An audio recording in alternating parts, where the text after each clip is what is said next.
got colonized, we've had the finance bill as part of the budget process.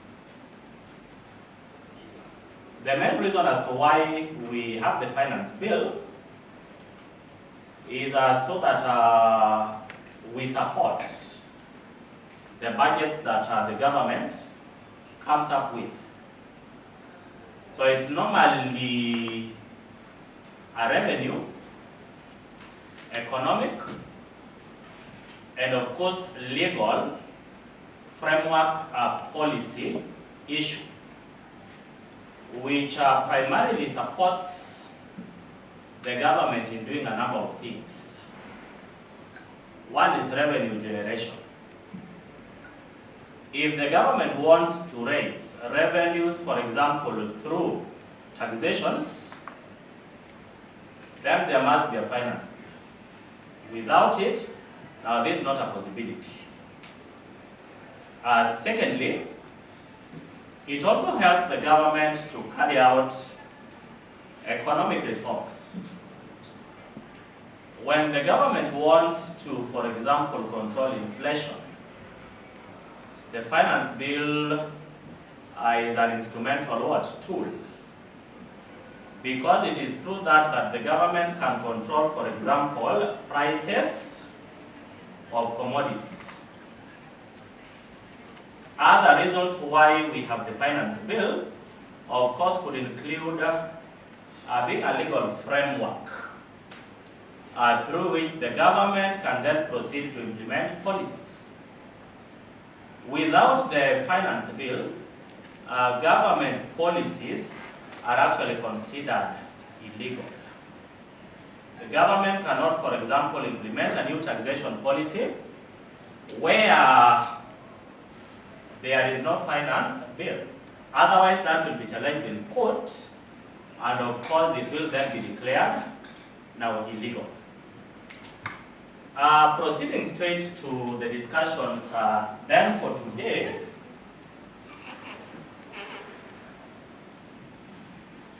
I've set the agenda to include a number of discussions. One is to look at the strategic framework and objectives, of course, of the finance bill. Secondly, we shall be reviewing the Finance Bill 2025. Thirdly, we shall be looking at specific Sacco reforms brought about by the current finance bill. Fourthly, we shall be looking at governance and strategic impacts for CEOs, and I believe this directly affects you. We shall also discuss a few real-world scenarios, and then possibly, if time allows, we will have a CEO peer discussions, but that will be subject to the time we have. We shall also be looking at the CEO's action plan, in which case we shall be looking at what could be some of the strategic mandates. And then lastly, as always, we will be looking at reflections and also questions and answers. All right. Finance Bill 2025/2026.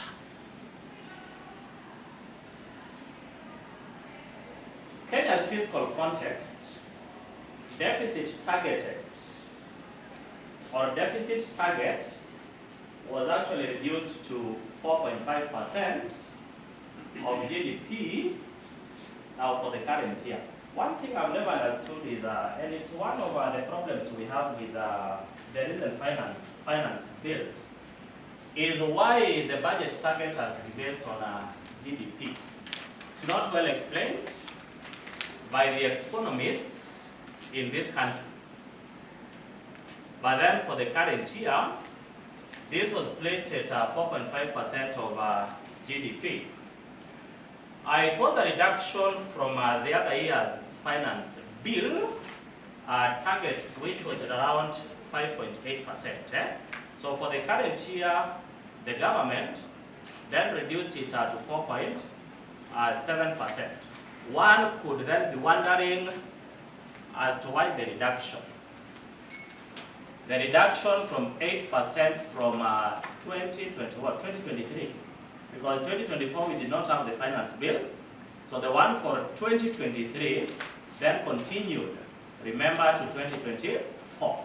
By the way, it is never a must that there be a finance bill for every year. It's not a must. So that if we do not want a new finance bill next year, the law provides that the current one then continues. So that 2024 there was no finance bill, meaning we worked with the 2023 now finance bill. So that finance bill had placed the target percentage at 5.8% of GDP. This was then reduced to now 4.5. And the government did this because they wanted to reduce the element of what? Borrowing. You know, we've had the issue of borrowing in this country. So the government felt that the rate of borrowing is too high. When this provision is large, and our collection as a country is normally at so much, the deficit, the government must borrow. So the government said that we want to reduce now this deficit so that we reduce borrowing, and for this reason, Finance Bill 2025-2026 actually focused a lot on what we call tightening revenue and efficiency measures. Government intended that we have more collections. For example, we increase the taxation base, or we reduce expenditure. And you know, it's for this reason that the president talked about we introduce austerity what? Measures. The question is, has it been done successfully? Reducing the austerity measures. Is it successful really? Yes? Do you think it is? Yeah, it's not. So, anyway, a topic for another day. That is the first issue about the current now finance bill. Now, what I'll be aiming at achieving today is the training goal of understanding implications for SACCOs operations, governance, liquidity, now member protection, now under the law. As we'll see very shortly, let me make it very clear now. The Finance Bill 2025-2026 never introduced any new taxation. Please note that somewhere. There was no new tax introduced with the new what? Finance Bill.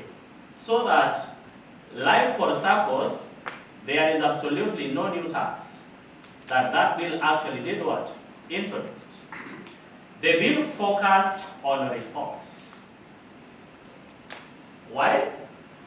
You know, recently we've had a lot of problems with SACCOs.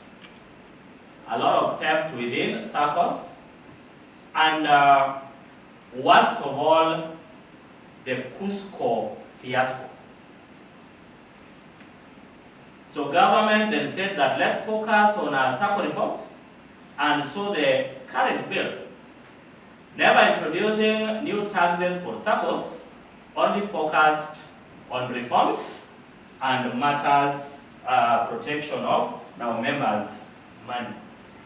All right. The first issue is what I've discussed. There were no new taxes. Absolutely. And I think this is informed by the event of June 2024, that Gen Z revolution thing.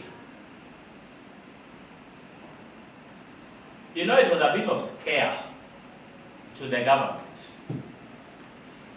They want to believe in their thinking. They didn't want another war. They then said that let's shelve off plans of increasing taxes or even introducing new taxes. They said, let's take it. And so a lot of provisions in that finance bill is on matters reforms and issues to do with tightening compliances and of course also closing loopholes whenever they are there.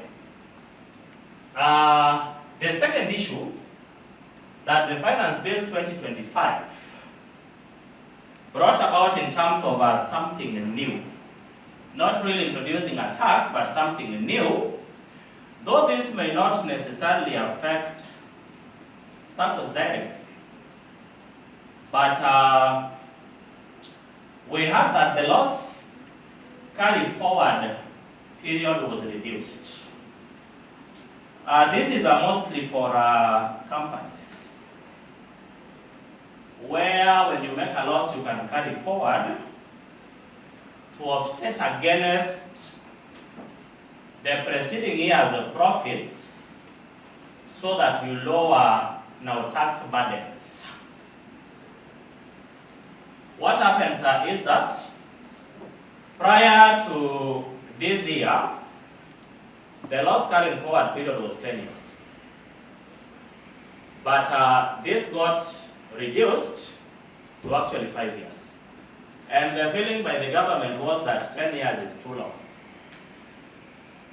If a company makes losses for 9 consecutive years, then in the 10th year they make a profit, it is most probably that the cumulative loss carried forward in those previous 9 years will wipe out the entire profits.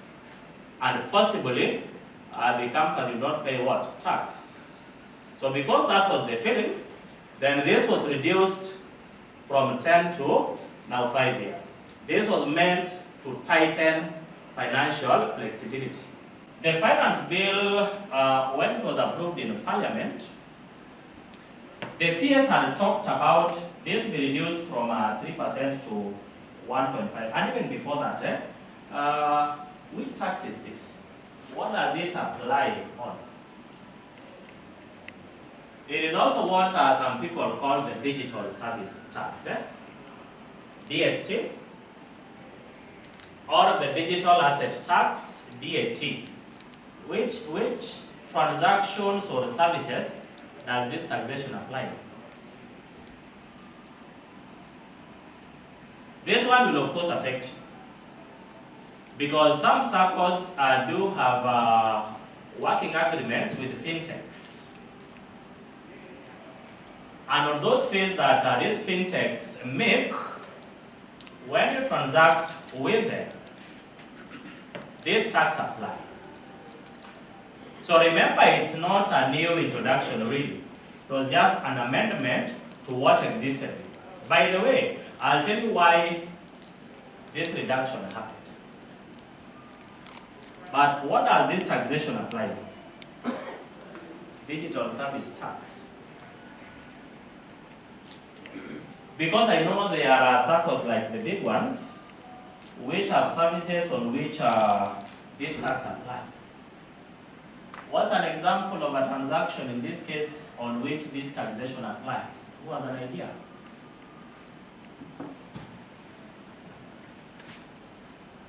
Any idea?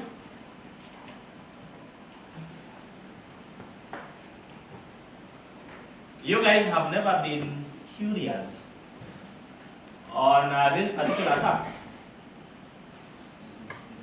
Madam CEO, our students are not aware of what this taxation is about. What is it about? I've been asking for so many seconds, somebody could have Googled. Is it what you're doing? I knew.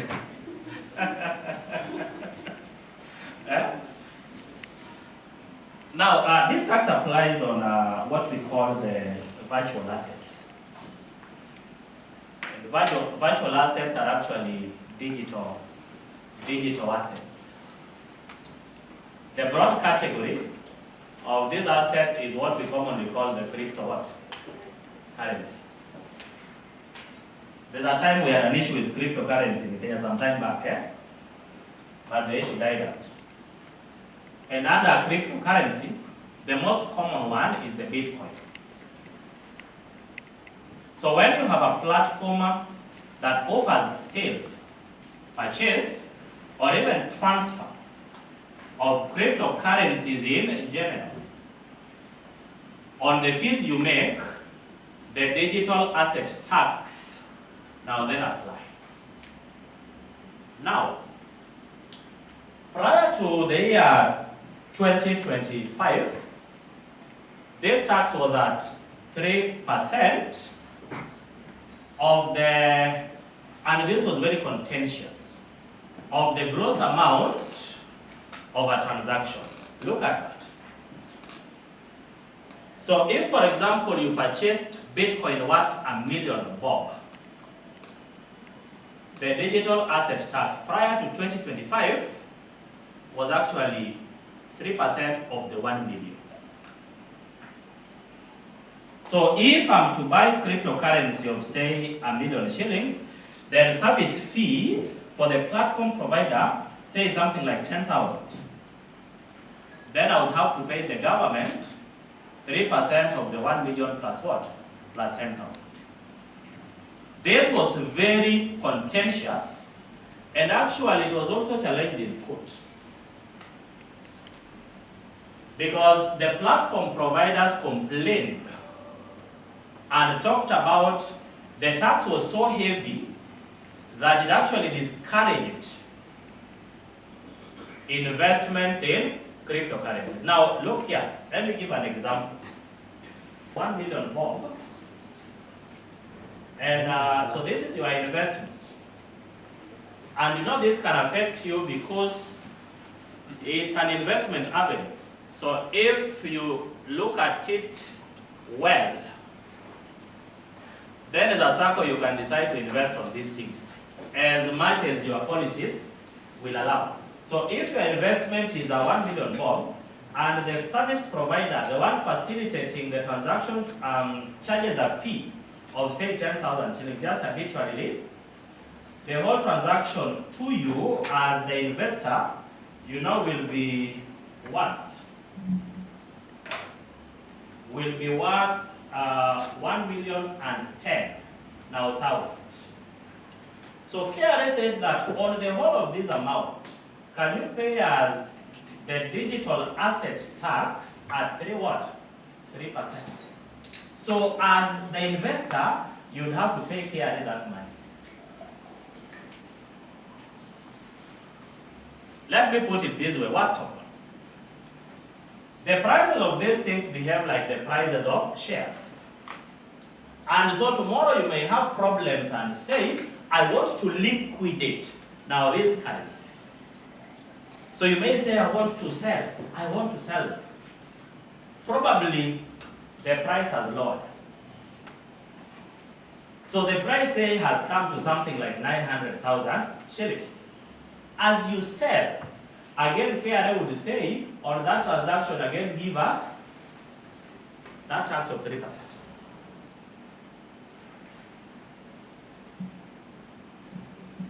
This made dealing in these currencies very expensive.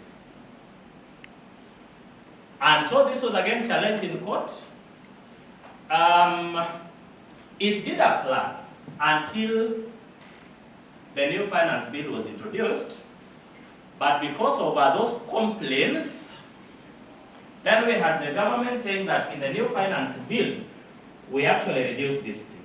Now this was a declaration by the CS Treasury, John Barry.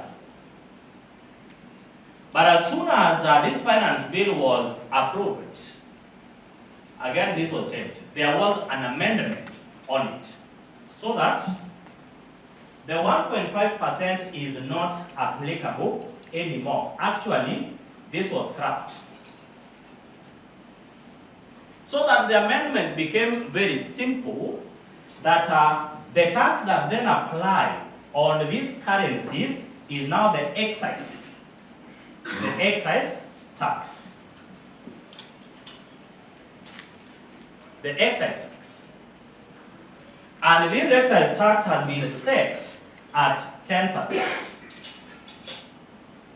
But then the conditions made now favorable in two manners. One, the 10% does not apply on the entire transaction like before. The 10% apply on the fees that service providers make. So that if the service provider is still charging a fee of 10,000 to facilitate the transaction, then the excise duty of 10% is levied on that. The investment is now left out. The second way in which this was made better is we have that if you make a loss on transacting on this thing, like you bought them at 1 million bob and you are to sell at 900, you are losing 100,000. This loss you can carry forward to the following periods, so that in those future periods when you make a gain, you reduce the gain by that loss carried forward, so that the capital gain tax that you pay is actually then reduced now in that context. So how then the digital asset tax was affected is of course in that particular now manner. All right, so those are the changes that of course took center stage as far as the new finance bill was concerned, but then that is too general. I want to come to what is Sacco specific. Remember, I began by saying that the bill never introduced a new tax, and that let's agree on. Absolutely no new tax introduced, only amendments like on the taxes we have talked about.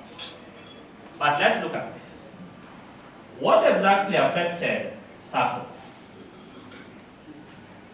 One, the bill introduced the deposit guarantee fund. SACCOs must now maintain the deposit guarantee fund. I am saying it operates like this one or that one for the commercial banks. So it is actually now a requirement that members' deposits be protected. And the finance bill specifies an amount of 100,000. Let's remember that this will exclude members' shares. So anybody who has deposited less than 100,000 will most certainly, upon a Sacco collapsing, receive the whole of their deposit. Those who will be affected are the ones that have more than 100,000, because the law does not guarantee that any excess beyond 100,000 now that be refunded.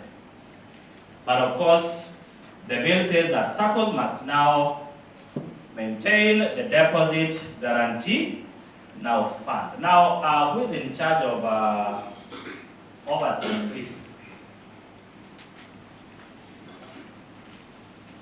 Who is in charge of overseeing the deposit guarantee fund? Who should formulate even policies for it? Yeah? This is the responsibility of who? SACCO. So SACCO should ensure that this is in place, and actually it is SACCO to come up with specific policies that then ensures the regulation and management of what? This particular fund. So this is going to be important. Remember, especially for members' confidence. This is meant not only to safeguard members from losing everything, but also to assure them remember that some of their money, they are guaranteed, even in the event of SACCOs having financial problems. And this, remember, is informed by the fact that we've had problems with SACCOs lately, where members have lost. And so to really regulate, then we have gone the banking direction, where in the case of financial difficulties with institutions, then you have that one does not lose in entirety their savings or deposits. All right. Now, secondly, there is what we call the central liquidity facility, and I abbreviate that as a CLF. So the 2025 finance bill again introduces now this which we call the central liquidity facility. What is this one similar to for the banks?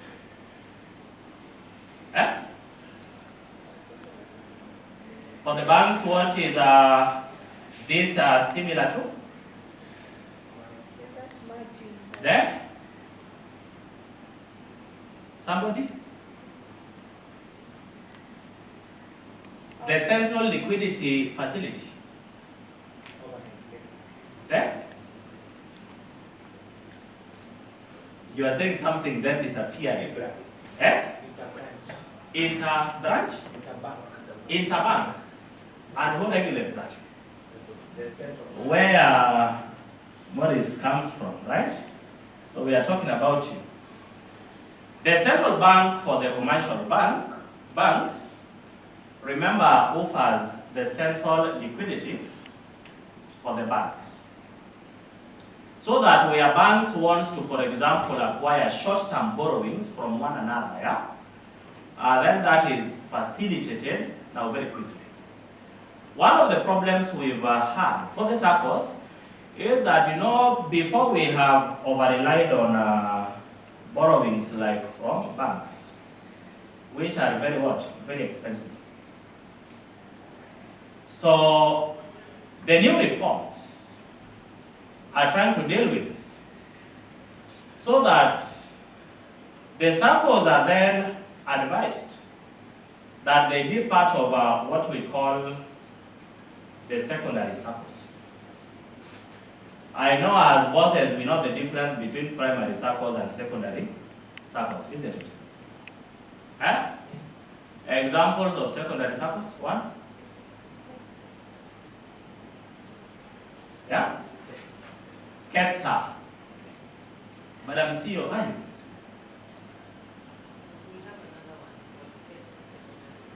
I was looking for that. I was looking for, what is the membership in the KETSA, the secondary? 28. Are you aware it's below the recommendation by the new finance bill? Yeah, and I was just trying to find out about that this morning. I found out that it's below. So, are you already in it, or you are in the formalities of having it? You're already in it. And SASRA has allowed something like this facility? Or you are formulating? All right. I know your ability, so I know you'll be there very soon. So another one, apart from KETSA? Any other secondary SACCO? Actually, there are not many in Kenya. I think there are only 3 or something. If I include KETSA, there will be 3. The other one is, of course, which one? Sacco Central.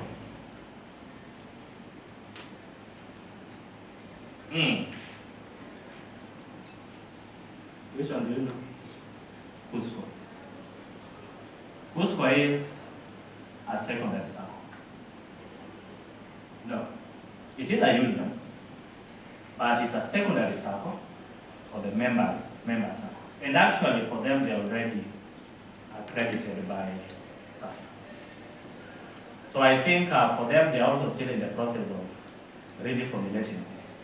Because I know these provisions are not fully in place.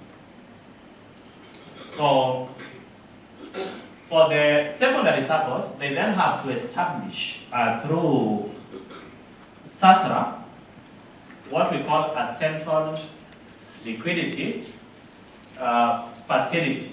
A central liquidity facility for member SACCOs. Yeah? So I was saying that SACCOs have had problems where they have to borrow from commercial banks. Even though the rates are agreed, the rates are normally high. And so that does not ensure returns. Sometimes, for the SACCOs, if at all there are returns, then those returns are normally very what? Low. So these recommendations came about so that when under a secondary SACCO, you have many SACCOs, big, small. The big ones especially are advised to provide funding towards this facility, so that the smaller SACCOs can then comfortably borrow at interest rates what? Affordable. You know, being members of the same secondary SACCO, you'll have that the negotiated interest rates are actually what? Low.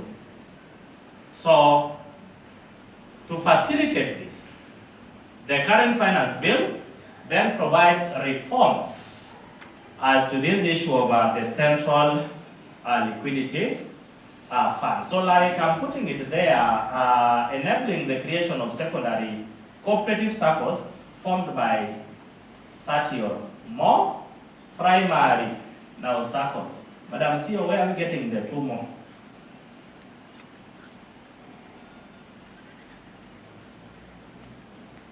Can you pay me and do some magic for you? Or you'll talk about it, eh? Okay. All right. So, another issue that the new bill introduced, a third one, is what we call the liquidity regulation for the secondary SACCOs. You know, prior to, recently we've had issues with Cusco. And why these issues were there was because of inadequate regulation, whereby their liquidity they could do as they wished. They could take so much money, invest them where they would comfortably say, we have lost. That was a problem. What now the new finance bill comes up with is regulation on where, for example, they can invest. They are those investments which the reforms highly discourages. Actually, the most recommended investment for these secondary SACCOs with the new reforms is the government what? Bills and bonds. Why? Because the government is normally considered risk-free. So, on that note, then we have that even how the secondary SACCOs invest. Now that's what? That's regulated. So for this reason, we'll not have the problems we've had recently, where somebody putting money somewhere, then they'll claim they've lost. And you know when it can be proved, even if it was by design, there is not much you can do. So the new finance bill now then introduces that. One more issue that this finance bill introduces for the SACCO industry is governance reform of the deposit guarantee fund. And what we have currently is that the PS of SACCOs actually sits in the DGF board. And the PS, in this case, sitting in this board, limits the work of the Cooperatives Commissioner. You know, previously the Cooperatives Commissioner was very powerful, because really matters executive, you find that it was the commissioner to be in the board that regulated SACCOs, then reported to the PS, who then reported to the minister reported to the cabinet. But now, the PS himself sits in this board. And why this is so that to have the SACCOs closer to the regulations by the executive.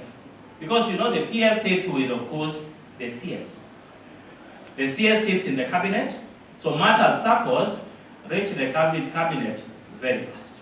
So that's why the recommendation is that for the governance reforms, let's have the PS actually sitting in this board. Who is the PS cooperatives? So who is the PS? Patrick who? Patrick. So he sits in the Deposit Guarantee Fund board, so that your issues are closer to the cabinet than before. So that brought about the reforms on governance, of course, of SACCOs. Now, the governance and strategic impacts for CEOs. I'm trying to move a bit faster. The governance and strategic impacts for CEOs. One is you have this issue of liquidity and capital resilience, and you have to take into serious consideration these matters. So one is you have to ensure liquidity and capital resilience. The new SACCO standards require forward-looking stress testing and buffer creations. And you know this is through maintaining the guarantee fund. You are required as CEOs to ensure that you make contributions, remember, to the fund, the Deposit Guarantee Fund. You are required to make contributions to it. And it should not just be making contributions. It should also be about complying with the new regulations as far as even reporting on these contributions and the monitoring of this fund, remember, is concerned. Actually, the new reforms require that do very frequent reporting on this guarantee fund. Members must, for example, know about it. In 6 months later, as you report, you should be telling members that in the fund, we, for example, have so much money. This comes to us, or comes back to us, remember, as CEOs. Secondly, you must ensure that you restore member trust. We've had problems with the SACCOs recently, and by the way, 2 months ago, my sister, who works with the National Bank, had called me. I was on my way to Meru to do some training in Meru. But I think she was just saying hi, so I'm asking her, what are you doing? So she said, I'm from my Sacco. She didn't go to work, so I'm asking her why. And she have got the information outside there that the Sacco is possibly going under. I asked her, where did you get the information? That I've been told by some quarters. So she had 2 million bob in the Sacco. So when she went there, she is told that you cannot withdraw anything immediately. You will withdraw 50% in the next 1 month. Then the rest of the balance you withdraw after 3 months.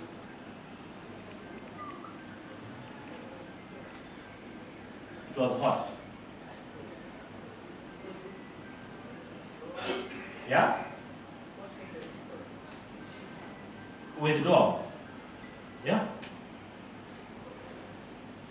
So that shows that she had no trust in that SACCO.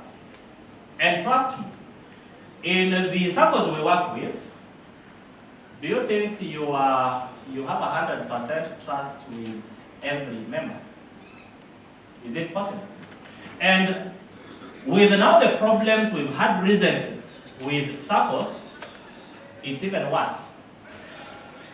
Kenyans are thinking of investing elsewhere rather than in what? In SACCOs. The trust deficit is increasing day by what? Day by day. And Cusco especially spoiled for SACCOs. One issue we have to look into very well as CEOs is how to ensure you bestow trust in your members. So the new reforms then of course again insists on this, that through the deposit guarantee fund, can you give your members a trust narrative that if a SACCO goes down, you can recover your deposits as it is done, remember, in banks. One of the reasons why the deposit guarantee fund was introduced is to increase the amount of trust in SACCOs by members. So that in the event you have problems and, for example, you want to disappear, members are at least guaranteed that they will salvage now something. As a SACCO, you operate in an environment. You have the internal environment, that is what is within the firm. You also have the external environment. The challenge with the external environment is that you can't control. Actually, it tends to control you as an organization. What does this stand for? P is what? P is political. E? Economic. S?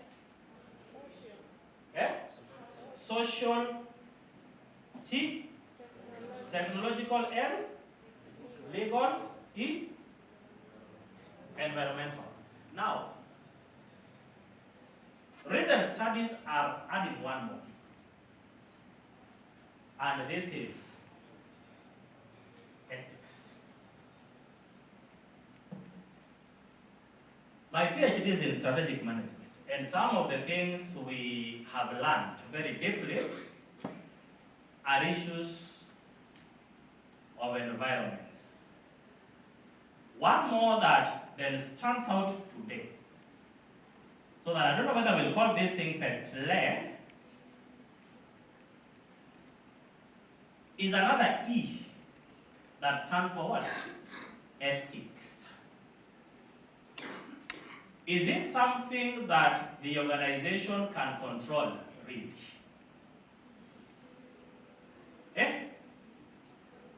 Are you able to a serious extent, control employee ethics?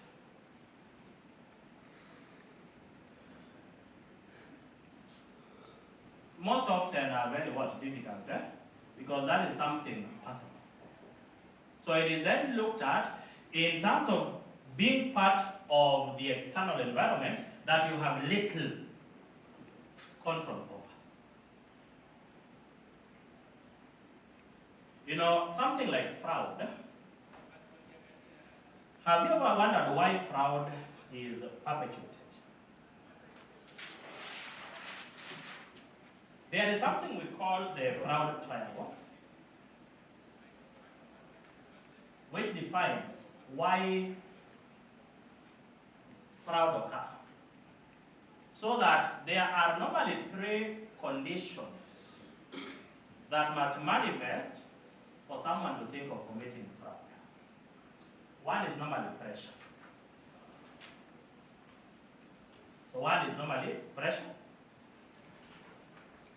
The second one is something we call rationalization. And then thirdly, we have something we call opportunity.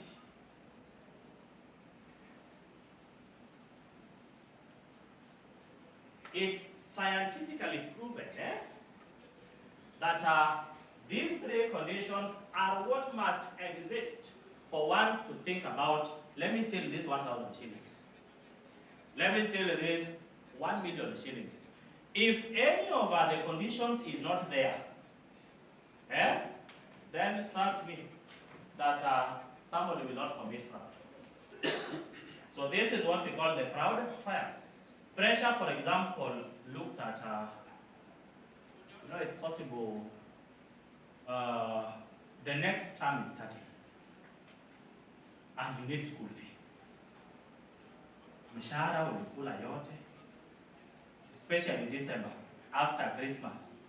January is normally problematic, So you need school fee, mshahara umekula yote, loans umekopa yote, you don't know anywhere to turn. Where does the money come from? Because you don't want to embarrass yourself before your wife or your husband.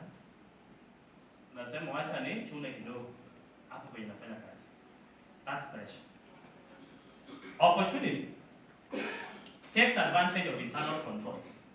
If internal controls are weak, there is always the opportunity to perpetuate what? Fraud. There's a common saying that weak internal controls are like termites. What do the termites do to wooden houses? Najua zinakulanga mbao na ndani, So where would you want it? By the time you are realizing what normally happens, the wood is collapsing, isn't it?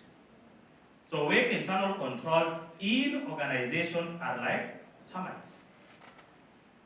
They eat you up slowly and slowly. Unaibiwa as an organization slowly and slowly.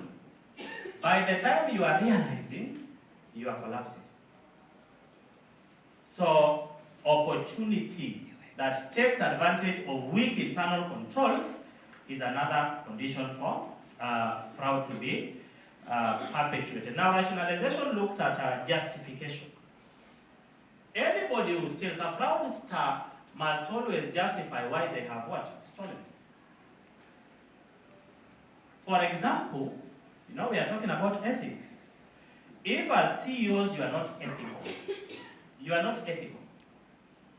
the employees can see that, the CEO does deals.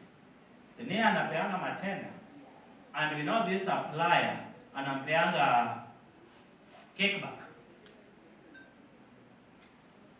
Don't you think an employee will have a justification that if it is the CEO, why not me?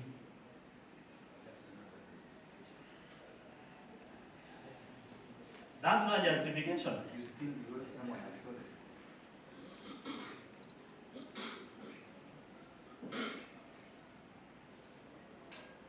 It's not a justification?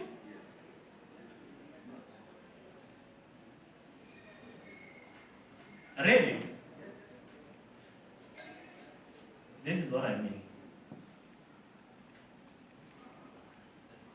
If the CEO can do it, is there anything wrong with it? If I do it, this is in the mind of a fraudster, okay? Not in the mind of a sober like you. So in the mind of a fraudster, it's a reason for them to do it. Everybody takes kickback. Why not me? So justification or rationalization. So these three conditions must always exist for somebody to perpetrate now fraud. Let's appreciate it. Us being ethical as the leaders has control over what? Something like ethics. It is said you must set the tone where? At the top. In my culture where we eat a lot of fish, we say that fish begins rotting from where? The top, the head.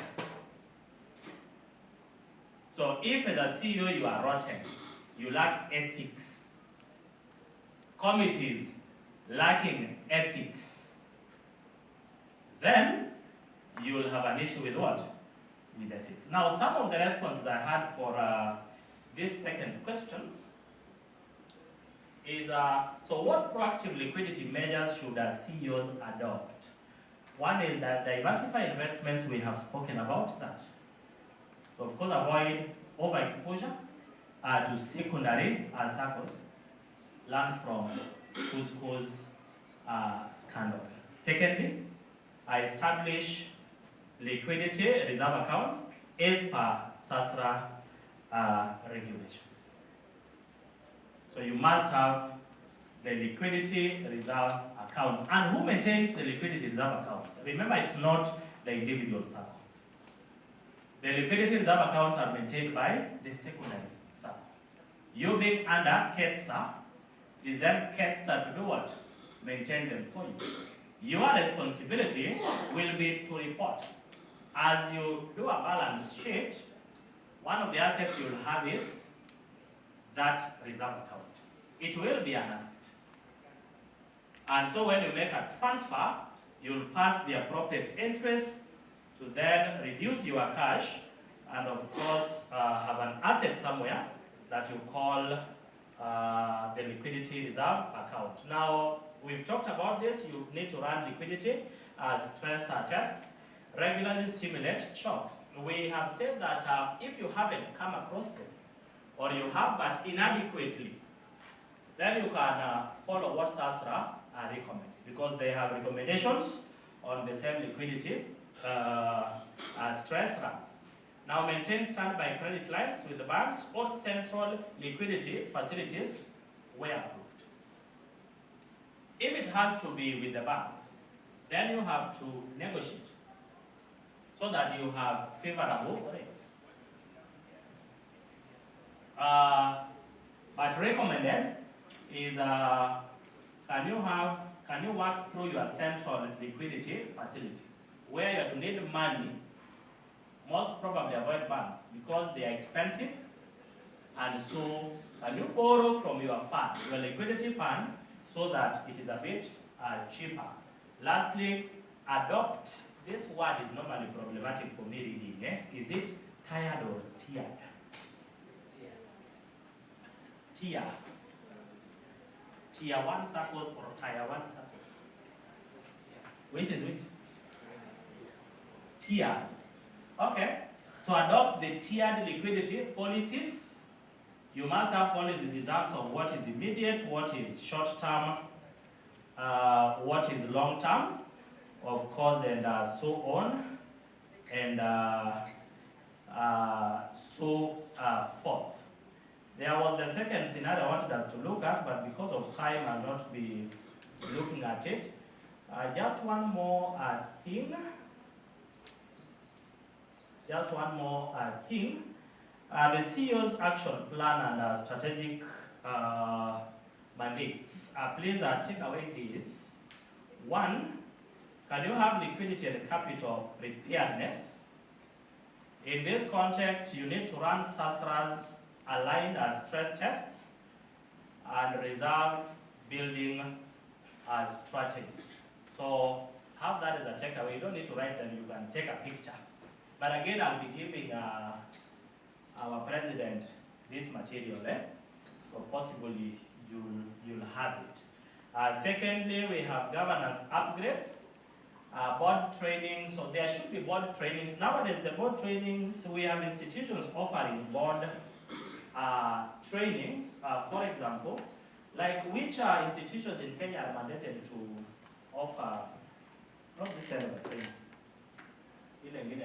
class. There are a number of institutions allowed. One is your KSG. Which other one? There are a number. There are also universities. Like which one? Cooperative universities, obvious. Which other one? There are not many. There's Strathmore, and then there's a college called Hallmark. I think it's Hallmark International College. It's in town, Moi Avenue, in Nairobi.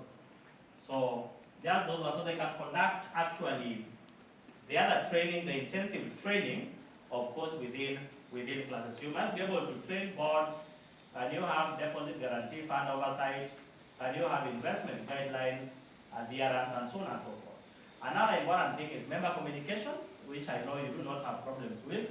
Deliver very clear messaging on deposit protection and operational resilience. Now, ladies and gentlemen, allow me to remind them, as you begin operationalizing something like this deposit guarantee fund, we have to communicate adequately to the members what this fund is about, so that this will ensure that your members have more confidence, within your operations. Members do not know about it. So as you then operationalize it, please ensure that communicate adequately so that members know what it is about. As you report at the end of the financial years, remember you have accountants. You must make sure that, of course, they report adequately also on this. Your balance sheet, remember, must have one of the assets as this deposit guarantee fund. Also have tax adjustment strategies. Remember, especially the VAT and even the excise duty on what we had called the cryptocurrencies. Ensure that you have tax adjustments on the same. Don't always use outdated tax rules and rates. These things change almost every fiscal year.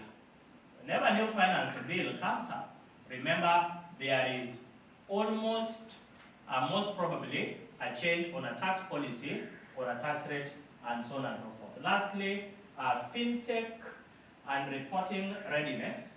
Fintech and reporting readiness. Those of you who have working arrangements with the fintechs, ensure systems are audit ready.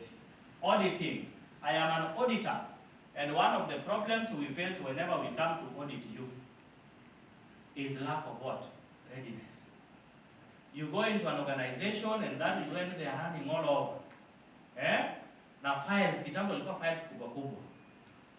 Nowadays you don't need those physical files. Just ensure that your systems are up to date. And by the way, you know, as auditors, when we come to do audits, the first thing we observe, before anything, is actually body language.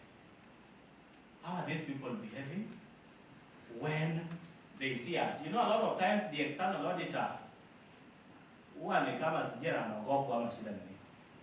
I've never understood. You go into an office and people are jittery. Wanakaa, they are panicking. So just ensure readiness for something like audit. Also ensure compliance with data and liquidity tracking method. So that Chief Whip and Madam CEO, with your blessings, I will say thank you. That will be the end of my presentation.